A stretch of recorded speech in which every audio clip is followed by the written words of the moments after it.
প্রতিকূল আবহাওয়ার কথা বিবেচনায় রেখেই ঈদের জামাতের জন্য জাতীয় ঈদগাহ তৈরি করা হচ্ছে বলে জানিয়েছেন ঢাকা দক্ষিণ সিটি কর্পোরেশনের মেয়র ব্যারিস্টার শেখ ফজলে নূর তাপস। বুধবার সকালে জাতীয় ঈদগাহ মাঠ পরিদর্শন শেষে সাংবাদিকদের একথা জানান তিনি। বলেন, বৃষ্টি হলে মুসল্লিরা যাতে বিড়ম্বনায় না পড়েন সে ব্যবস্থা গ্রহণ করা হচ্ছে।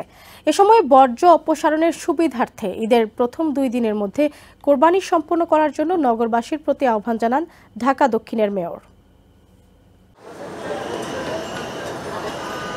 বাংলাদেশে 17 জুন পবিত্র ঈদুল আজহা। ঈদকে সামনে রেখে দ্রুত গতিতে এগিয়ে চলছে জাতীয় ঈদগাহ তৈরির কাজ। এরই মধ্যে টানানো হয়েছে শামিয়ানা, ত্রিপল, লাগানো হয়েছে ফ্যান। আনুষাঙ্গিক অন্যান্য কার্যক্রমও চলছে দ্রুত গতিতে। বুধবার সকালে জাতীয় ঈদগাহ মাঠ পরিদর্শন করেন ঢাকা দক্ষিণ সিটি কর্পোরেশনের মেয়র ব্যারিস্টার তাপস। তিনি জানান, 16 জুন ঈদগাহর সব কাজ সম্পন্ন হবে।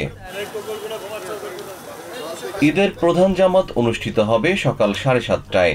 এবারে 35,000 মুসল্লি একসাথে ঈদের নামাজ আদায় করতে পারবেন বলে জানিয়েছেন দক্ষিণ সিটি কর্পোরেশনের মেয়র। ঈদগাহে নারীদের জন্য থাকবে আলাদা জামাতের ব্যবস্থা। জাতীয় ঈদগাহে রাষ্ট্রপতি, মন্ত্রিসভার সদস্য, বিচারপতি সহ ভিআইপিরা ঈদের নামাজ আদায় করবেন জানিয়ে মেয়র বলেন, বৃষ্টিতে যেন নামাজের বিঘ্ন না ঘটে সে ব্যবস্থা রাখা হয়েছে।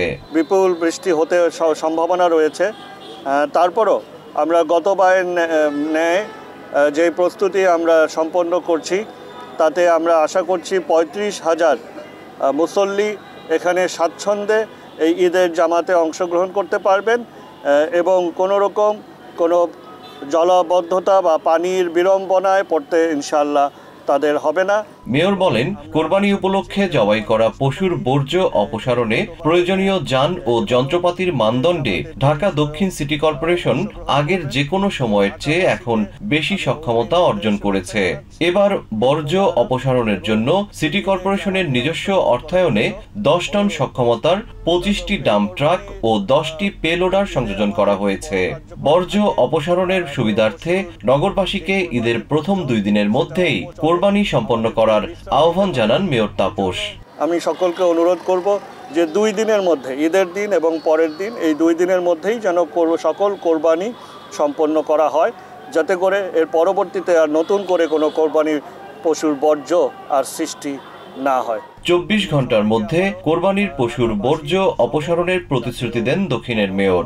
এছাড়া রাজধানীর পশুর হাটগুলোর বর্জ্য 72 ঘন্টার মধ্যে পরিষ্কার করা হবে বলেও জানান তিনি। GM Shihab, TVN 24, Dhaka. New York থেকে সম্প্রচারিত টিভিএন 24 টেলিভিশন বিশ্বজুড়ে বাঙালির কণ্ঠস্বর।